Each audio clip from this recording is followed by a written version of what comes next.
हर हर महादेव। नाग पंचमी की अद्भुत कथा, एक प्रेरणादायक पौराणिक कहानी। क्या आप जानते हैं कि नाग पंचमी का त्योहार क्यों मनाया जाता है और इसके पीछे की कहानी क्या है? अगर आप इस चीज़ को नहीं जानते हैं तो चलिए जानते हैं इस वीडियो के द्वारा। ये एक बहुत ही अच्छी सी कहानी है जिसे आप पूरा सुने। बहुत समय पहले की बात है। भारत के एक छोटे से गांव में वासु नाम का एक किसान अपनी पत्नी और 2 बच्चों के साथ रहता था। वह बहुत मेहनती और ईमानदार व्यक्ति था, लेकिन पिछले कुछ वर्षों से उसके खेतों में अनाज कम होने लगा और उसका जीवन कठिनाइयों से गुजरने लगा। इस बात से वह बहुत ही चिंतित रहने लगा। एक बार वासु अपने खेत में हल चला रहा था। अचानक उसका हल किसी कठोर चीज से टकराया। उसने देखा कि वहां जमीन के नीचे एक सांप का बिल है। अनजाने में हल का फाल उस बिल में चला गया और एक छोटा सा सांप मर गया। यह सांप कोई साधारण जीव नहीं था। वह नागलोक के राजा तक्षक नाग का पुत्र था, जिसका वासु को कुछ पता ही नहीं चला। अनजाने में उससे यह गलती हो गई।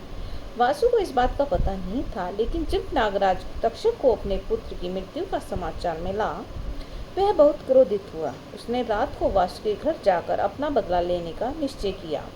रात के अंधेरे में तक्षक नाग वासु के घर पहुंचा, लेकिन जब उसने घर में प्रवेश किया तो उसने देखा कि वासु की पत्नी पूजा कर रही है।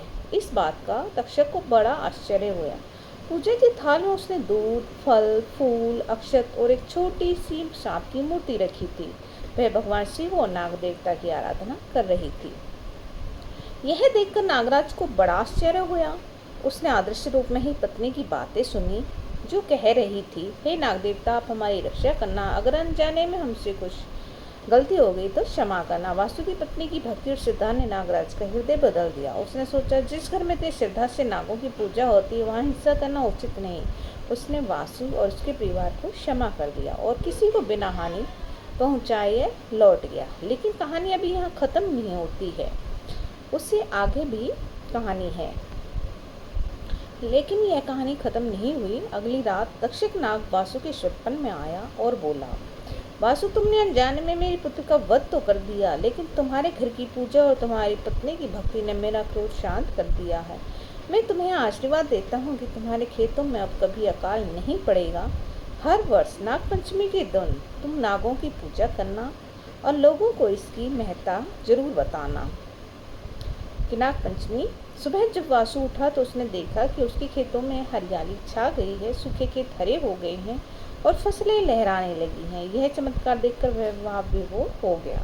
उस दिन से लेकर हर वर्ष श्रावण शुक्ल पंचमी को वासु के गांव में नागों की पूजा श्रद्धा से की जाने लगी। लोगों ने अपने घरों में द्वार पर गोबर से नाग देवता की आकृति बनाई और उन्हें दूध अर्पित किया। बच्चे, बूढ़े, औरतें सब इस दिन उपवास रखते और नाग देवता की कथा अवश्य सुनते, जिससे हर साल नाग देवता की पूजा होने लगी। नाग पंचमी का महत्व यह दिन केवल नागों की पूजा का नहीं, बल्कि प्रकृति और जीवों के प्रति श्रद्धा का प्रतीक है। इस दिन लोग यह स्वीकार करते हैं कि हम केवल मनुष्य नहीं, बल्कि सृष्टि के हर जीव के साथ जुड़कर इस संसार को संतुलित बनाए रखते हैं। इस संसार में मनुष्य ही नहीं, बल्कि सृष्टि का हर जीव का उतना ही महत्व है जितना कि मनुष्य का। कथा से हमें क्या सीख मिलती है? भक्ति और श्रद्धा से शक्ति होती है। वासु की पत्नी की पूजा और भक्ति ने नागराज जैसे शक्तिशाली देवता का क्रोध शांत कर दिया। यह दिखाते एक सच्ची श्रद्धा कभी व्यर्थ नहीं जाती।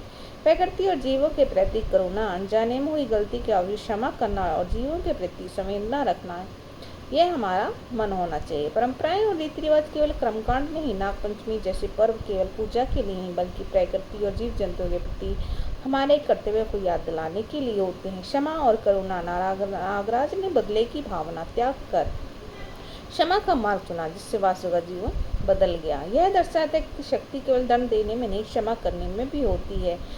इस तरह से नाग पंचमी केवल एक पर्व ही नहीं, बल्कि एक गहरा संदेश लिए है प्रकृति के साथ समरसता, श्रद्धा और सभी जीवों के साथ प्रेम का। आज भी भारत के कई हिस्सों में इस दिन लोग सांपों को दूध पिलाते हैं, नाग देवता की पूजा करते हैं और उनकी कथा सुनते हैं, ताकि जीवन में सुख समृद्धि बनी रहे। जय नाग देवता। अगर आपको मेरी वीडियो पसंद आए तो प्लीज़ लाइक, शेयर, सब्सक्राइब।